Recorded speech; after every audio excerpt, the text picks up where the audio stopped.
áng văn nói hộ lòng tôi. Lần lại theo sợi chỉ lịch sử văn học của Việt Nam, chúng ta nhiều lần bắt gặp những chỉ dấu của tính queer. Mời bạn cùng Việt Nam Queer History Month điểm danh những mẩu chuyện thú vị nhất về tính queer trong dòng chảy văn học, nơi các nhà văn, nhà thơ, nghệ sĩ gửi gắm những nỗi lòng riêng của mình. Những nhà nho lại cái. Vào thế kỷ 17, 18, xã hội có nhiều biến động với sự chia cắt đàng trong, đàng ngoài. Khi đàng trong có vẻ phóng khoáng hơn, thì đàng ngoài những nho sĩ bị cấm đoán nhiều hơn. Theo lý giải của nhà sử học Tạ Chí Đại Trường, chính sự đè nén về chính trị và đạo đức đã khiến một bộ phận tác giả mượn lời người nữ, núp bóng đàn bà, chuyển giới tưởng tượng để thác lời, sáng tác, và họ trở thành những nhà nho lại cái. Nguyễn Gia Thiều là nhà thơ nổi tiếng với tác phẩm Cung Oán Ngâm Khúc, viết về tâm trạng của người cung nữ có tài sắc, lúc đầu được vua yêu chuộng, ái ân nồng nàn, nhưng chẳng bao lâu đã bị ruồng bỏ. Còn Đặng Trần Côn thì có kiệt tác Chinh Phụ Ngâm, lời than vãn của người phụ nữ có chồng đi đánh trận.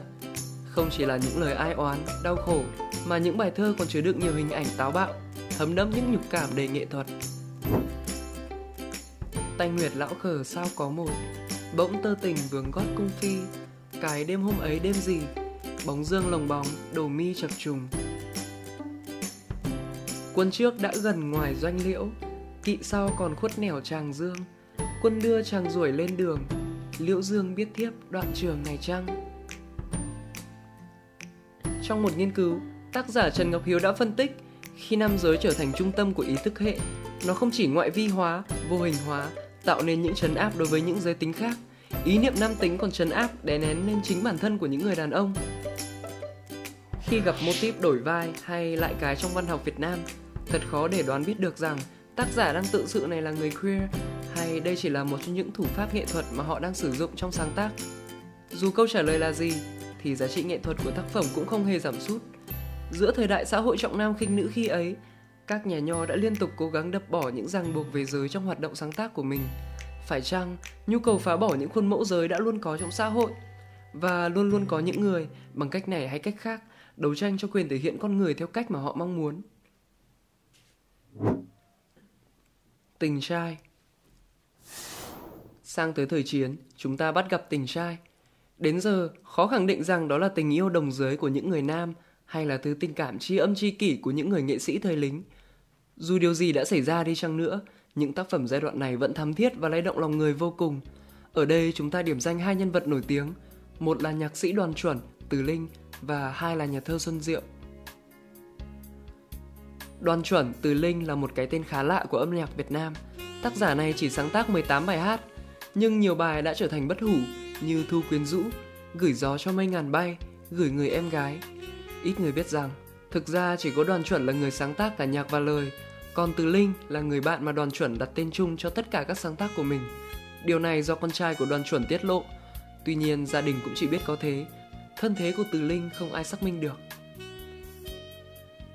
Có người khẳng định Từ Linh là người lái xe cho Đoàn Chuẩn. Có người nói Từ Linh là một nhiếp ảnh gia. Có người bảo chỉ là bạn. Nhạc sĩ Nguyễn Thụy Kha kể lại, trong một lần đến chơi nhà Đoàn Chuẩn ở phố Cao Báo Quát, tác giả Thu Quyến Rũ chỉ sang phía cửa nam và nói đó là nhà nó. Nó tên là Tư, biệt hiệu là Lì, cái tên lãng mạn hóa đi, thành ra Từ Linh. Chỉ biết chắc Từ Linh là một người bạn rất tâm đầu ý hợp với Đoàn Chuẩn.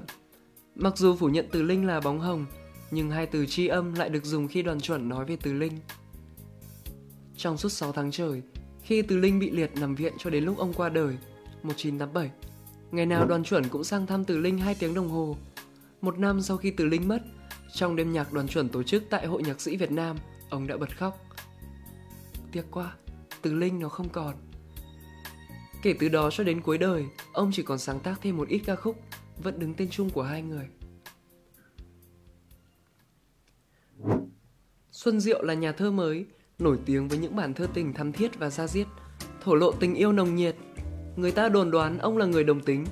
Tuy nhiên, sẽ thật khó để áp đặt những cái nhãn tính dục lên Xuân Diệu, khi ông không còn để tự lên tiếng và chúng ta chỉ còn lại những giai thoại về cuộc đời ông. Văn chương nói hộ lòng mình, Xuân Diệu đã mượn lời thơ để gửi gắm những tâm tư, nỗi nhớ nhung của mình tới những người con trai mình yêu. Trong Biển, một bài thơ Xuân Diệu gửi tặng Hoàng Cát, ông viết: Anh xin làm sóng biếc, Hôn mãi cát vàng em, hôn thật khẽ, thật êm, hôn êm đềm mãi mãi. Mối quan hệ giữa Huy Cận và Xuân Diệu cũng là câu chuyện tốn nhiều giấy mực của giới văn nghệ sĩ. Suốt cuộc đời, lúc nào Xuân Diệu và Huy Cận cũng ở bên nhau, như hình với bóng. Viết về Xuân Diệu, Huy Cận có đoạn trích trong Ngủ Chung.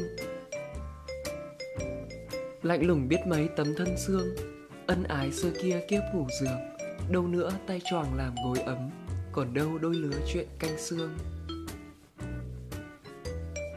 Tuy vậy, cuộc đời của Xuân Diệu cũng không chỉ được biết tới bởi những vần thơ đầy áp yêu đương.